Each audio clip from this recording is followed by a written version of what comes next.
EnglishTim here. Today we're carrying on with my ultimate fighting guide, and this is a slight detour from my original map. I want to cover what the different troops are and how they fight. I think it's a good baseline. I've been asked by a couple of my viewers about what the different troops are, when they should use them, how they should use them. I thought before I go into March mixes, I'll explain what they actually do, just so you understand why we're doing different March mixes. Some people might say, oh, the bowmen do all the killing, so I just want loads of bowmen. And there's a really good reason you don't want to just send out a bunch of bowmen. So let's look into that now. So yeah, looking at the different troops, let's see how they fight, how they work together, and see why you want to mix them up and how. So there are 6 key different types of troops broken down into 3 main categories. So you've got the infantry, the cavalry, and bowmen. Now you'll see I don't even have siege on my chart below, and that's for a good reason. Siege was created principally to take out traps, and if you look in the game you'll see that traps have just been left so far behind that they don't have any great value.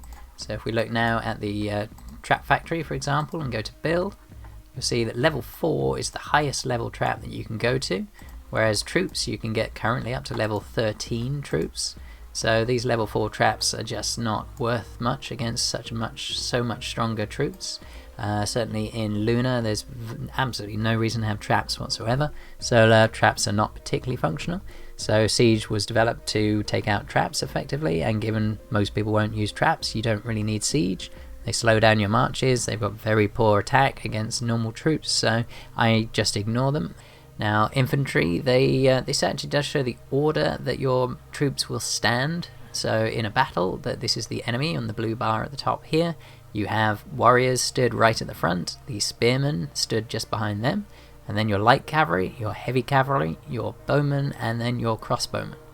Now that's really important. It means that when you're fighting, your troops will, unless they've got a specific buff that stops them doing so, they will start by attacking the front lines and gradually start working their way back. So if you have nobody at the front here, so if you had no warriors and no spearmen, they would start by attacking your cavalry. And if you had none of these troops at all and only had bowmen and crossbowmen, then your enemy would start by attacking your archers and crossbowmen. So why is that a good thing or a bad thing? Well, let's have a look at infantry first up. Now you might see on the right hand side I've broken down what the different tiers of troops are. So your warriors you have at T12, T10, T8, T6, etc. So you can see throughout all of these where the different tiers are. So each tier has a different way of sort of matching to the different type. So you will see it's not every other layer, it changes. So for example, light cavalry, you've got T13 light cavalry and T12 light cavalry. Before the T11s in between 10 and 12 are your first heavy cavalry right at the top of the scale. So check them out in your in-game. So now why is that important? So let's look first up at infantry. So I've done a little chart here to show the different types. So we've got spearmen and warriors are the 2 classes, and I've put the troops that they're strong against below. So in this case it's in orange. It means that they're just strong against them. So spearmen are strong against cavalry, and they're also strong against archers and bowmen. Now you'll see cavalry heavy, so the heavy cavalry over here are not in orange, they're not linked either. So cavalry heavy, infantry have no strength against cavalry heavy, they just use their standard stats. Against these other units there is a boosted defense stat. So let's break that down. First up, infantry, what are they there to do? They're there to sap up the enemy attacks, to stop those attacks falling on your other troops. Now why is that beneficial? Well, they've got really strong defense and really high health comparative to the other troops. So if I show you in game, let's go to the city now. And if we go to the barracks, then you'll be able to see in here, if you go to train, let's go to a T10 troop here. These are warriors. If you check out their attack, defense and health stats here, you can see health 14, defense 16 compared to an attack of 6. Now that was the T10 infantry. Let's compare that to the T10 archer.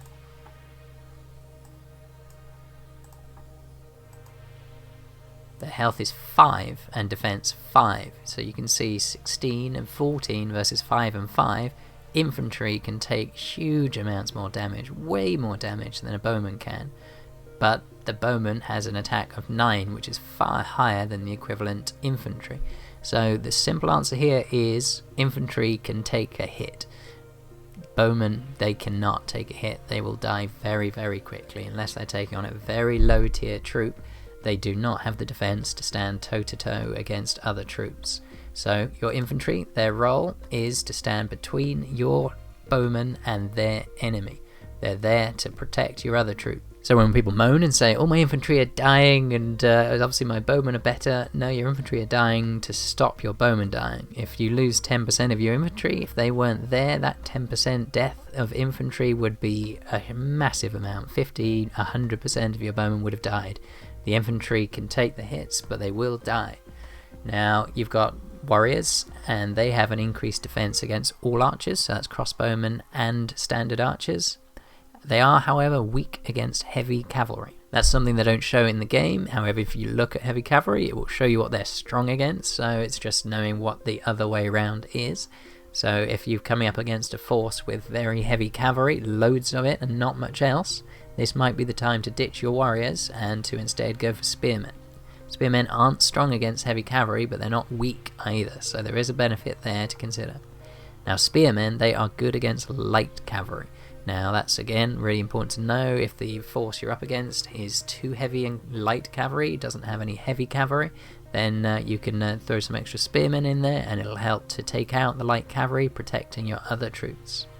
Now spearmen are weak against crossbowmen, so again you can check and see if you're coming up against a lot of crossbowmen, it might be better to use more warriors than spearmen. So they do have their place. Personally, I will generally just do a mixed march with 6 tiers, one of each of the... I'll take you back to that page now actually. So my theory is, especially if you're going to do a critical march, that you should have one each from each of these categories. So that doesn't necessarily mean your highest tiers. So you can have a T, if you've got T13 troops, you would actually do a T13 light cavalry and then a T11 heavy cavalry.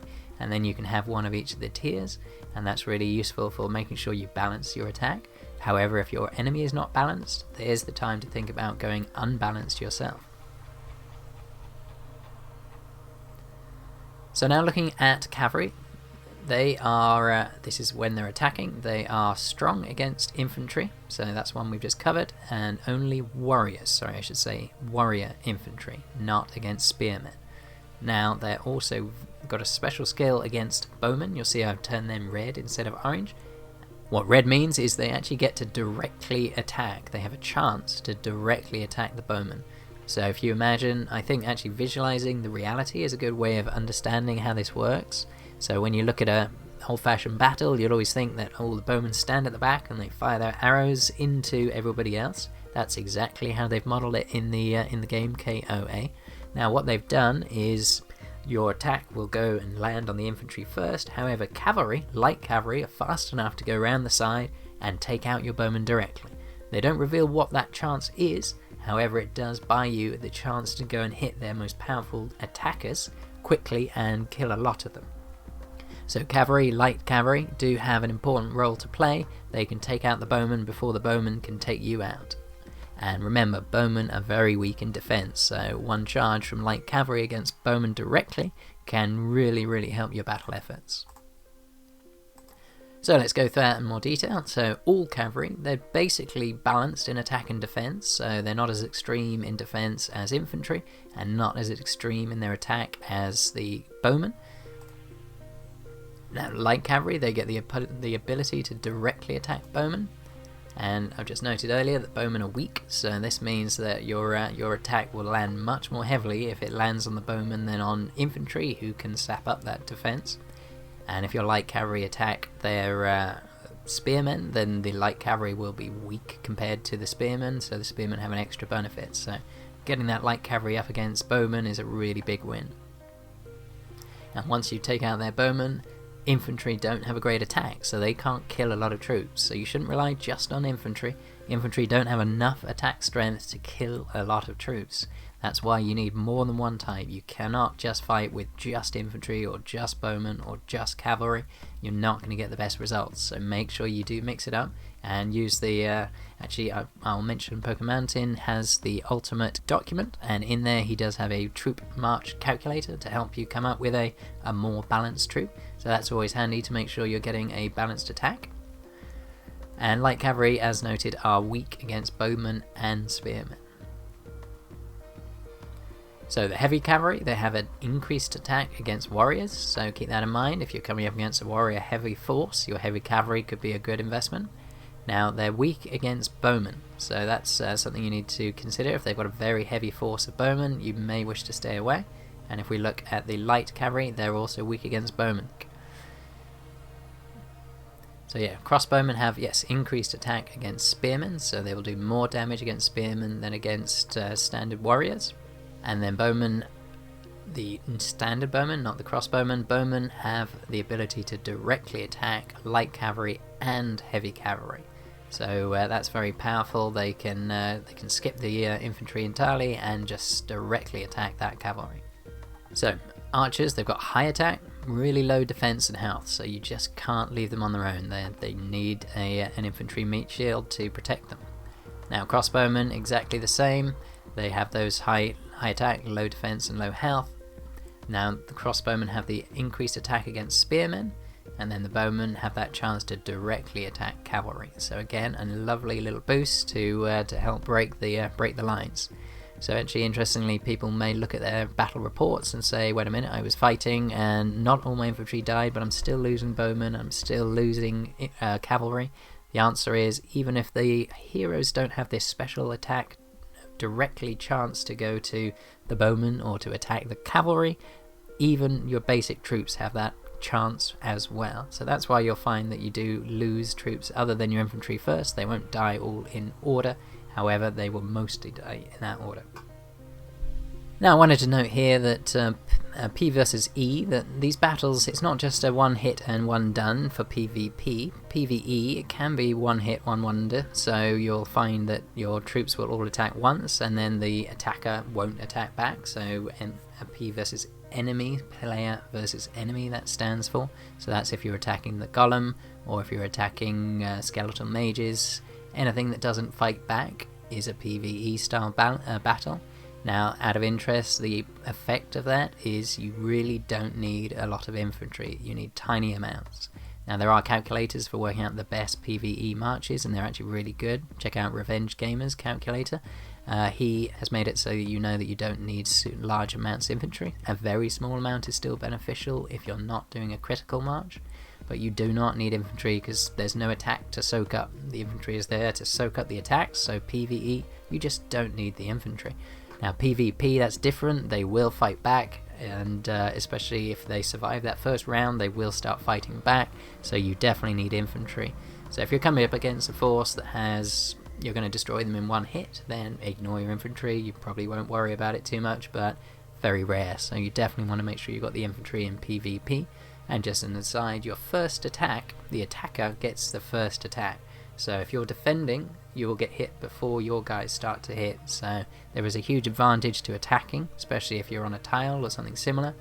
If they're in their castle, attacking their castle, there are a huge number of other things to consider. I will cover that in my Where to Fight Your Battles. So there it is, order of attack. The attacker goes first, so that's really important. If you're taking on much smaller players, you get a huge advantage attacking first. You can kill off a huge amount of their force before they get a chance to fight back. An important thing to be covered in a later class, we're going to be looking at critical damage, so that's really a really powerful thing, but only if used correctly.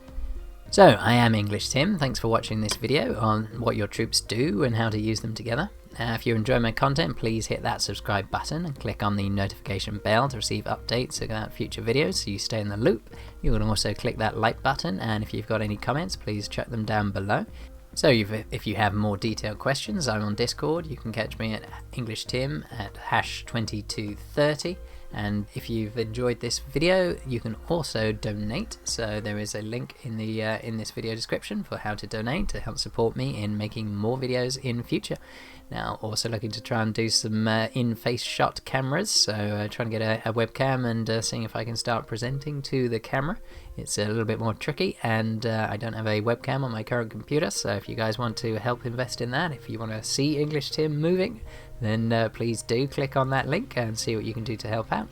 Now, I'm carrying on with my Ultimate Fighting Guide, so we'll be coming up against the where to choose your battles and how to fight.